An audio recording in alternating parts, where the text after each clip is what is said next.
10월 12일 월요일 말씀 동무 시작하겠습니다. 에스겔 21장 18절부터 32절까지 말씀인데 죄악의 마지막 때가 오기 전에 라는 제목입니다.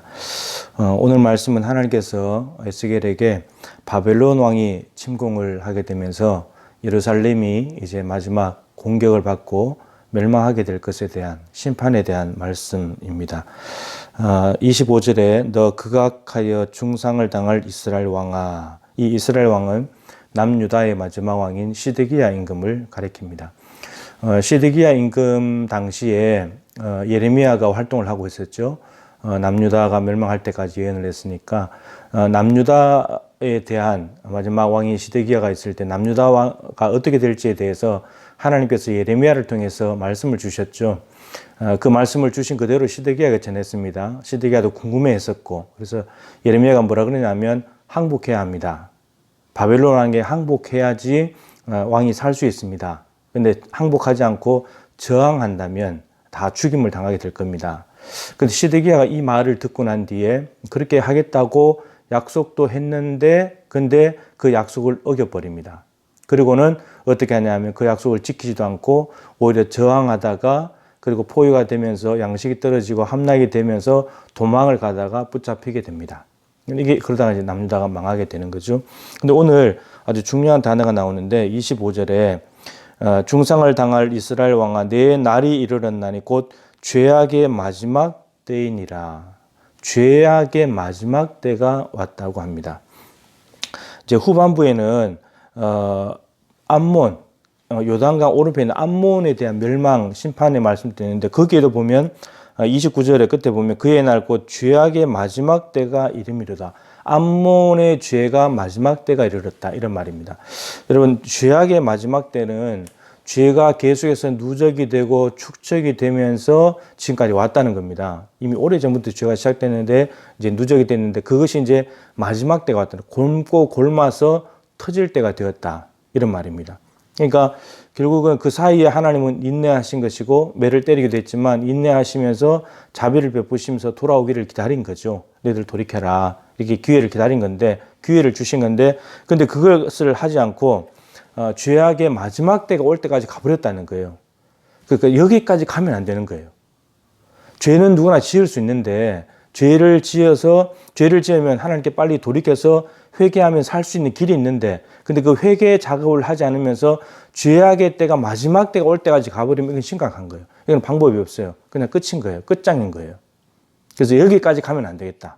근데 오늘 불행하게도 시드기야 그리고 암몬 자손이 그 마지막 때가 와버린 겁니다. 그래서 하나님이 바벨론이라는 도구를 통해서 남유다, 암몬 다 멸망시키는 그러한 내용의 말씀이 있습니다. 자, 그렇게 되면 죄악의 마지막 때가 되면 어떻게 되냐면 이렇게 됩니다. 26절에 주 여호와께서 이같이 말씀하셨느니라 관을 제거하며 왕관을 벗길지라. 시드기야 임금이 왕이잖아요.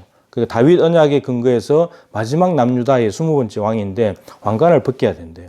왕관을 벗기게 되고 그리고 높은 자를 낮출 것이니라. 왕관을 벗겨서 그대로 두지 못하고 높은 자를 낮아지게 한대요. 그러니까 왕관은 신분이잖아요. 신분, 지위, 그리고 왕은 힘과 권력이 있잖아요. 근데 이 모든 것들이 낮아져 버린다는 거예요. 왕관도 벗겨지고 신분과 지위가 박탈당하고 그리고 힘과 권력으로 높은 자리에 있었는데 낮은 자리로 내려오게 되는. 그래서 결국 시드기야 왕은 어떻게 했나? 포로로 잡혀가게 되죠. 아들들이 아버지가 보는 앞에서 두 눈이 다 빠지고 포로로 잡혀가야 됩니다. 그리고 27절에 내가 엎드러뜨리려니와 이것도 다시 잊지 못하리라. 그동안 시드기야는 임금이기 때문에 힘과 권력, 신분과 지위를 가지고 남이 엎드러뜨렸죠. 왕 앞에 엎드렸죠. 남을 엎드러뜨리게 만들었죠. 근데 죄악의 마지막 때가 되니까 그 힘과 권력, 신분과 지위도 다 마지막에 오게 되면서 동시에 오게 되면서 그 모든 것들을 잃어버릴 뿐만 아니라 더 큰 힘과 권력 앞에 자기가 엎드러뜨림을 당한다는 겁니다. 여기는 내가라고 했죠. 내가는 바벨론 왕이 엎드러뜨리게 만들지만 그 배후에는 하나님이 있는 겁니다. 하나님이 궁극적으로 그 신분과 지위, 힘과 권력을 다 빼앗아 가시면서 그 땅바닥에 엎드러뜨리게 하는데 3번 나왔습니다. 엎드러뜨리니로. 3번 완전수잖아요. 완전하게 완벽하게 엎드러뜨리게 만들어버린다는 거예요. 그래서 다시 잊지 못하라. 이것도 다시 잊지 못할 것이다. 왕의 자리도 더 이상 이제 없게 되는. 그래서 실질적으로 시드기야가 바벨론의 포로로 잡혀가서 어떻게 되냐? 바벨론 감옥에서 죽을 때까지 감옥에 있다 그냥 죽어요. 그러니까 신무가 지위에서 지위가 왕이었는데 포로민으로, 왕관은 온데간데 없어지고 꽁꽁 묶여서 죄수의 몸으로 있다가 가면서 죽게 됩니다. 이게 죄악의 마지막 때가 오게 되는 사람의 비참함이에요. 비참함. 그러니까 하나님께서 너 항복하면 산다. 분명히 처방을 주셨잖아요. 그러니까 하나님의 하나님의 말씀을 따라서 순종하는 것이 내 신분과 지위, 힘과 권력을 유지하고 보장받는 방법이에요.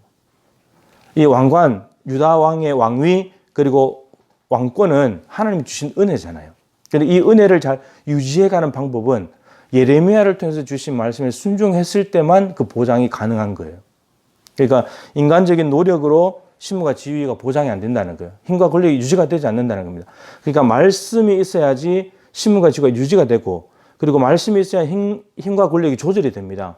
힘과 권력은 말씀이 없으면 지 마음대로 가버려요. 그래서 힘과 권력을 막 쓰다 보면 이건 위험한 거예요.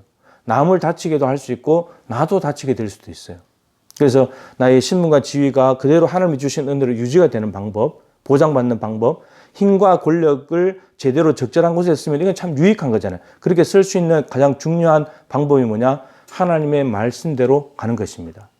그러니까 저항하지 않고 항복하게 되면 신무가 지위를 잃어버리고 힘과 권력을 잃어버릴 것 같지만 그렇지 않다는 거예요. 하나님께서 그것을 보장해 준다는 거예요. 말씀대로 갔기 때문에 책임지시는 거죠. 그래서 우리가 오늘 또 그리스도인으로서 여러분, 말씀 순종 없는 목사 무슨 의미가 있겠습니까? 순종하지 않고 불순종하며 살겠다는 목사 무슨 의미가 있겠습니까? 그렇지 않도 무슨 의미가 있고, 우리는 죄악의 마지막 때가 오기 전에 실수하고 연약하고 넘어질 때가 있겠지만 곧바로 최대한 빨리 하나님께 회개하고 돌이켜야 되겠고, 그래야 여러분 목사로서 신분도, 크리스찬으로서 신분도 유지가 되고 보장받을 수 있지 않겠습니까? 오늘도 말씀 순종의 삶을 통해서 하나님이 주신 은혜를 은혜되게 만들고 힘과 권력을 조절하여서 정말 크리스찬다운 삶으로 하나님 앞에 응답하는 저와 여러분이 될 수 있기를 주님의 이름으로 축복합니다.